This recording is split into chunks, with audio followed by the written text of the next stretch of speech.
어제 하루 대한민국에서 발생한 주요 뉴스 헤드라인을 방송사별로 정리해 빠르고 정확하게 전달해 드립니다. 주요 헤드라인 뉴스 지금 시작합니다. JTBC가 뽑은 헤드라인은 면전서 윤 발언을 되돌려준 특전대대장의 발언이 화제가 되고 있습니다. 이어 눈 감은 채 피고인석에 앉은 윤 전 대통령의 모습이 포착되었고, 윤 전 대통령을 바로 앞에 두고 사람에 충성 않는다는 윤의 이전 발언을 돌려주는 발언이 이어졌습니다. 이에 대해 윤 전 대통령은 이번엔 6분간 직접 발언하며 자신의 입장을 밝혔습니다. 이러한 상황과는 아랑곳 없이 윤 전 대통령을 옹호하는 목소리는 점점 커지고 있습니다. 국민의힘에서는 4위 티켓 단 한 장을 놓고 치열한 혼전이 벌어지고 있습니다.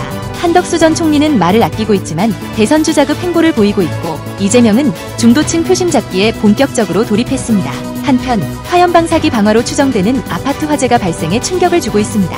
이나물질을 싣고 거주했던 아파트로 향했던 정황이 드러났고, 마치 전쟁이 난 듯 미사일 터지는 소리가 들렸다는 주민들의 증언도 이어졌습니다. 윤 전 대통령 취임 이후에는 각종 청탁 의혹이 집중적으로 조사되고 있습니다. 독대를 주장한 2인자는 기도비를 보냈다는 사실이 드러났고, 건진과 2인자는 1년간 무려 336차례 연락을 주고받은 것으로 확인됐습니다. 문영배 재판관이 윤 전 대통령 탄핵 심판 이후 등 두드린 이유에 대해서는 새 소장대행 김영두의 임명과 관련이 있다는 해석이 나오고 있습니다. 또 다른 버튼을 꾹 누른 조종사의 실수로 사고가 발생해 안전에 대한 우려가 커지고 있습니다. 도로에서는 경찰차로 들이받아 붙잡힌 만취운전자가 논란이 되고 있습니다. 교사가 아이 안 낳는 여성은 감옥 가야 한다는 발언을 해거센 비판을 받고 있습니다.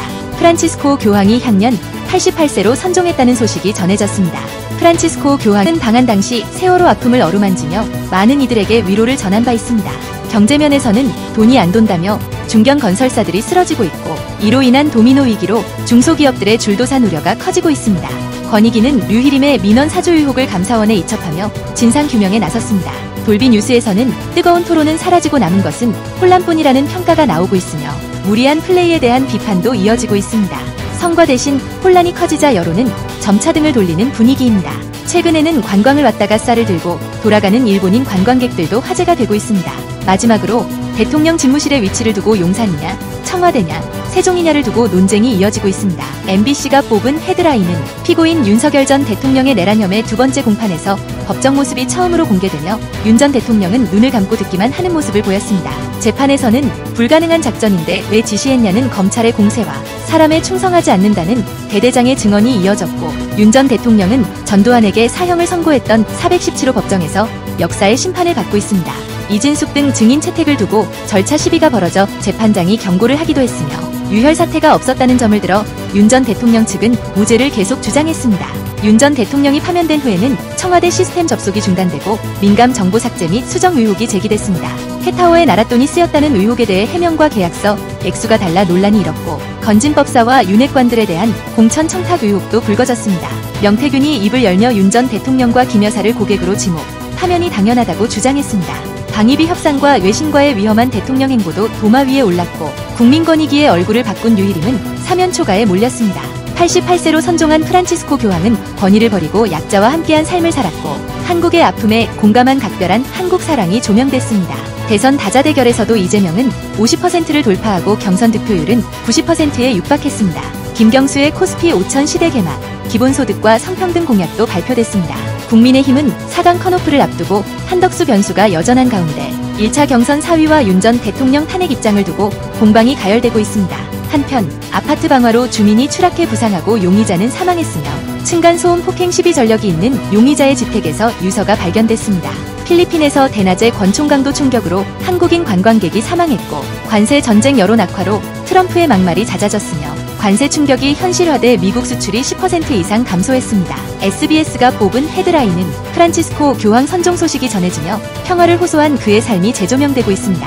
청빈과 겸손을 실천하며 각별히 한국을 사랑했던 교황의 선종에 바티칸은 깊은 슬픔을 표했고, 전 세계적으로 애도의 물결이 이어지고 있습니다. 한국에서는 명동성당의 분향소가 마련돼 국민들의 진심 어린 추모가 이어집니다. 한편 12.3 비상계엄 사태로 내란 우두머리 혐의로 기소된 윤석열 전 대통령이 피고인석에 처음 공개됐으며, 계엄령을 두고 법적 수단이라는 입장과 알면서 지시했다는 공방이 치열하게 전개되고 있습니다. 윤 전 대통령 앞에 선 특전대대장은 사람에 충성하지 않는다고 밝혔습니다. 정치권에서는 상법 개정 재추진, 검찰개혁, 여성정책 등 다양한 의제가 논의되는 가운데 이재명 후보가 첫 50% 지지율을 기록하며 경선에서 김대중 전 대통령과 박근혜를 넘어설지 주목받고 있습니다. 내일은 국민의힘 경선 후보가 4명으로 압축되며 고령층과 TK 민심을 겨냥한 행보가 이어지고 비급 질문 공방과 4등 혈투로 신경전이 가열되고 있습니다. 사회면에서는 고층 아파트에서 분사기로 방화가 발생해 1명이 사망, 6명이 부상했으며 중국의 고정식 시설 논란에 정부가 구조물 설치로 맞대응하고 있습니다. 군에서는 히터 조절 중 기관총 투하 사고로 기강A의 비판이 제기됐고 필리핀에서는 오토바이 강도에 한국인이 피살되는 등 해외여행의 우려가 커지고 있습니다. 부동산 분야에서는 재개발 입주원도 토지거래 허가제 대상에 포함돼 실거주 유예가 논의되고 일본이 2배로 뛴 쌀값에 한국산 쌀 22톤을 수입하는 등 식량 이슈가 부각되고 있습니다. 산업계에서는 관세 공세에 철강 라이벌이 지분 투자를 통해 협력하고 한국산으로 둔갑해 미국으로 우회 수출하는 사례 단속이 집중되고 있습니다. 권익위는 류희림 민원 사주 의혹을 감사원에 이첩했습니다. KBS가 뽑은 헤드라인은 미국의 고율 관세 여파로 대미 수출이 14% 넘게 급감하며 반도체를 제외한 주요 수출 품목이 모두 감소했습니다. 미국의 관세 장벽을 피해 중국산 제품이 우회 수출되는 현상도 감지되고 있습니다. 한편 프란치스코 교황이 평화의 씨앗을 남기고 선종해 가난한 이들의 성자이자 개혁적 교황으로 기억되고 있습니다. 민주당에서는 27일 대선 후보 선출을 앞두고 뜨거운 공약 경쟁이 펼쳐지고 있으며 국민의힘은 4명의 유력 후보가 전통 표심을 공략하는 한편 지지층 결집과 중도 확장 전략을 두고 국민의힘 내부의 고민이 깊어지고 있습니다. 민주당은 한덕수 총리의 사퇴를 요구하고 국민의힘은 자유진영의 단합을 강조했습니다. 법정에서는 윤 전 대통령의 끌어내라 지시를 둘러싼 설전이 이어졌고 군 간부의 사람에게 충성 안 한다는 발언 배경에 관심이 쏠렸습니다. 중국이 폐시 추선을 개조해 해상 구조물을 설치하자 우리 정부도 맞대응을 검토 중이며 중국의 어업시설이 영유권 주장의 포석인지 주목됩니다. 홈플러스는 신용도 하락을 사전에 인지하고도 검찰에 이첩됐고 아파트 방화로 7명의 사상자가 발생했으며 빌라 화재와 층간 소음 갈등에 따른 범행 경위가 수사 중입니다. 군에서 송풍구 조절 중 낙하 버튼을 눌러 사고가 발생했고 필리핀에서는 대낮 오토바이 강도 총격으로 한국 관광객이 숨져 필리핀 여행주의가 당부됐습니다.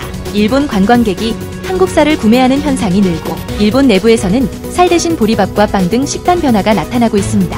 서울은 27도 초여름 더위에 이어 내일 비바람 예보가 나왔고 졸음운전 치사율이 2배에 달해 주의가 요구됩니다. 땅 꺼짐 보수에도 불안이 이어지며 노후 관로 정비 필요성이 대두됐습니다. 뱃살 제거를 내세운 쇼트폼 과장 허위 광고가 적발됐고 인사 및 공천 청탁 의혹으로 건진법사 조사가 이뤄졌으며 녹취와 상담 일지에서 직장 내 괴롭힘 정황이 드러났습니다. 주요 헤드라인 뉴스는 JTBC 뉴스룸과 MBC 뉴스데스크, SBS 8시 뉴스, KBS 9시 뉴스 헤드라인을 알려드립니다. 전해드린 뉴스 헤드라인이 도움이 되셨나요? 앞으로도 빠르고 정확한 소식으로 찾아뵙겠습니다. 구독, 좋아요, 알림 설정 잊지 말아주세요. 영상 제작에 큰 도움이 됩니다.